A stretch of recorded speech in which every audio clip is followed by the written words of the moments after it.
يا مساء الفل، عاملين ايه؟ يا رب تكونوا بخير ان شاء الله. عاملين ايه كده وايه اخباركم؟ ان شاء الله النهارده هعمل معاكم روتين كده جميل في المطبخ. الروتين بدأ من الساعه 8 بعد ما وديت الاولاد المدرسه. دخلت بقى انا المطبخ، عملت لي كوبايه قهوه كده وسندوتشين كده في السريع، سندوتشين جبنه، واكلت جنبهم خضار يعني. بعد بقى ما فطرت وكده وظبطت الدنيا، دخلت بقى على المطبخ عشان اشوف الحاجات اللي هنعملها مع بعض. هنا كان عندي نص كيلو من الدقيق البليله. غسلته بقى ونضفته كده، والصراحه يعني فضلت انقي فيه كده شويه. وبعد ما غسلته كتير قوي نقعته بقى في ميه سخنه من الكاتل كده، وغطيته بقى باي غطا كده عندك. فضلت نقعاه يعني حوالي ساعتين 3 كده. بعد كده بقى دخلت جبت كده المواعين اللي فطرت فيها، وقلت اغسلها كده علشان خاطر محتاجة يعني ايه الحوض يكون مفهوش اي حاجة خالص، عشان هنعمل فيه حاجات دلوقتي مع بعض. فيلا بقى بينا نغسل كده المواعين. وما تنسوش طبعا يا حبايب قلبي اللايك ورأيكم في الكومنتات، علشان اللايك والله بيشجعني جدا، وبرضو رأيكم بيشجعني جدا ان انا استمر وكده واصور. فعايزه اقول لكم اصلا الروتين ده انا عاملاه ما كنتش نمت خالص، عشان ابني عندي نونه كده صغننه. ما بينامش اصلا، يعني تقريبا ما بينامش. تمام. هنا بقى كنت طالبه فراخ بقى، قلت بقى انضفها كده معاكم. بحب احط لها ليمون بيخلي ريحتها حلوه قوي، وبرضو بحط خل وبحط دقيق وكده.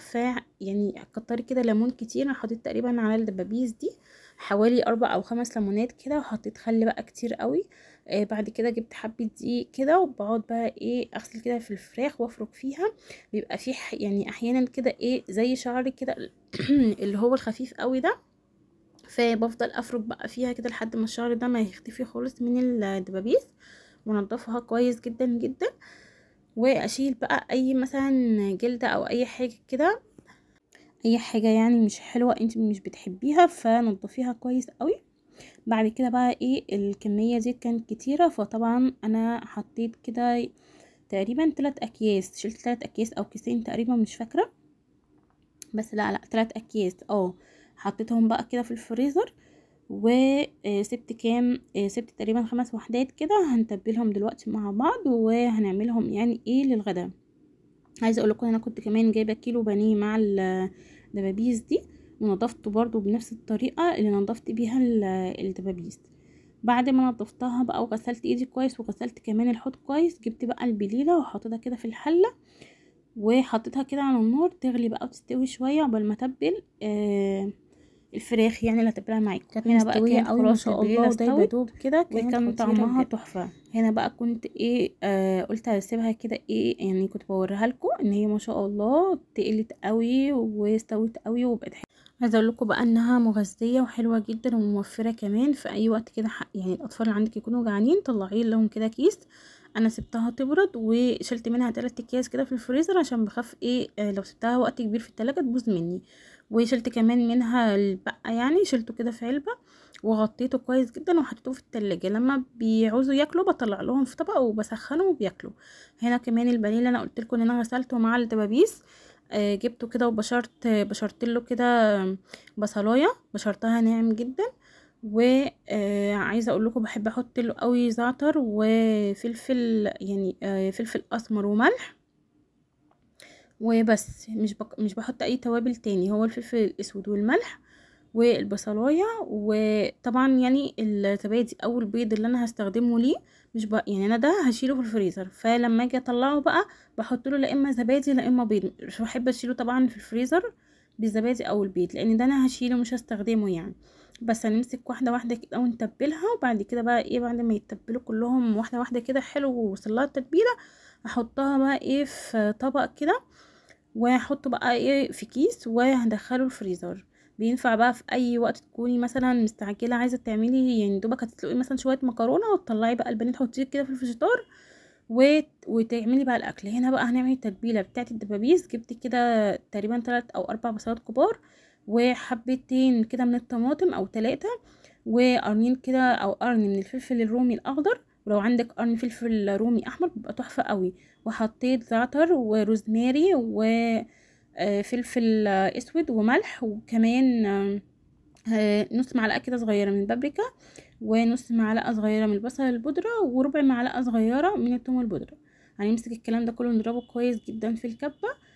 وبعد كده هجيب الدبابيس هفتحها كده بالسكينه، يعني اعمل فيها كده فتحات عشان خاطر ايه التتبيله تبقى داخله لجوه خالص كده، ويعني تتشرب كده قوي الدبابيس من التتبيله، تبقى طعمها حلو.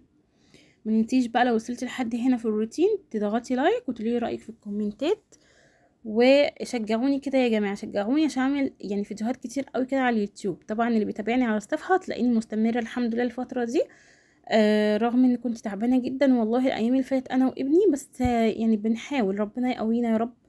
بعد كده بقى ايه جبت كده التتبيله وخدت جزء منها يعني ما استخدمتهاش كلها، وهبدا بقى ايه احط كده في الدبابيس وادخل كده تحت الجلد. تبليها كويس قوي كده بالشكل ده هتبقى طعمها حلو قوي. انا الصراحه غطيتها وشلتها كده في التلاجة يعني حوالي ساعتين تلاتة، اول ما كنت بعمل حاجات كده، وخرجت كمان اشتريت طلبات وجيت. بعد كده بقى ايه وقت الغدا رحت جبت بقى ايه بطاطس، يعني قطعيها كده مكعبات. تمام، ما تقطعهاش حلقات، يعني احنا إيه الصينيه اللي احنا هنعملها دي مختلفه خالص عن صينيه البطاطس. هنحطها بقى كده في الحله او في الصينيه اقصد، يعني اللي هنعمل فيها الطاجن ده. بعد كده جبنا بقى ايه كوسه قطعيها شرايح، وكمان برضو الجزر قطعيه كده شرايح، يعني حاولي ترققيه قوي عشان يستوي كويس في الفرن، يعني ما تخليهوش كده ايه يبقى القطعه بتاعته سميكه، لا خليها رقيقه او رقيقه قوي. بعد كده جبت بقى فلفل اخضر وهبدأ كده ايه اقطعه شرايح، وبعد كده هقطعه بقى مكعبات برضو صغيرة. ولو عندك فلفل الوان طبعا حطي، لو عندك فلفل رومي احمر برضو حطي، بيبقى طعمه حلو قوي. بعد كده حطيت كل الحاجات دي كده في الطاجن، وقطعت كمان حبيتين طماطم، وحطيت كمان بصلتين كده كبار قطعتهم برضو مكعبات. وهرش على الخضار ده بس معلقة ملح صغيرة، ملح بس. ليه بقى؟ عشان احنا كنا شايلين التتبيله، نص التتبيله اللي احنا عملنا بيها الدبابيس على جنب، صح؟ فقلبي بقى كده الخضار كله في بعضه بالملح وكده، وهاتي بقى التتبيله اللي احنا كنا شايلينها وحطيها بقى في على الخضار كده. عايزه اقولك هتخلي طعم الخضار تحفه يا جماعه، كان مسكر قوي ما شاء الله، كان حلو قوي قوي بجد، كان تحفه. عايزاكم تجربوها وان شاء الله هتعجبكم. بعد كده بقى نقلب كل التتبيله كده في الخضار. عايزه اقول لكم الاكله دي مغذيه جدا، وان شاء الله ان شاء الله اللي مش بياكل الخضار من اولادكم هياكلها وهتعجبه قوي مع الدبابيس. طبعا الاطفال كلها بتحب الدبابيس قوي قوي قوي. هنطلع بقى الدبابيس كده من التلاجة ونحطها بقى على وش الصينيه كده، ما شاء الله حلوه قوي، وكانت شاربه التتبيله وكان طعمها حلو جدا.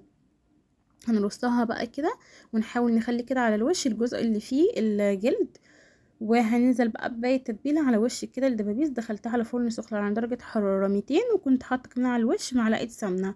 طلعت بقى بالقمر ده. وعايزه اقول لكم بصوا الدبوس مستوي ازاي ما شاء الله، بصوا اللحمه يعني بطلعها بالشوكه كانت مستويه وتحفه جدا. بعد كده بقى ايه كنت عملت صينيه بسبوسه، لو عايزين طريقه هنزلها لكم في الريلز او الشورتس اللي هو بتاع اليوتيوب. تمام، شايفين ما شاء الله كانت مرمله وتحفه، وكان طعمها حلو، كان يوم جميل ولذيذ رغم ان كان متعب جدا، بس الحمد لله على نعم ربنا. ومش تنسوش اللايك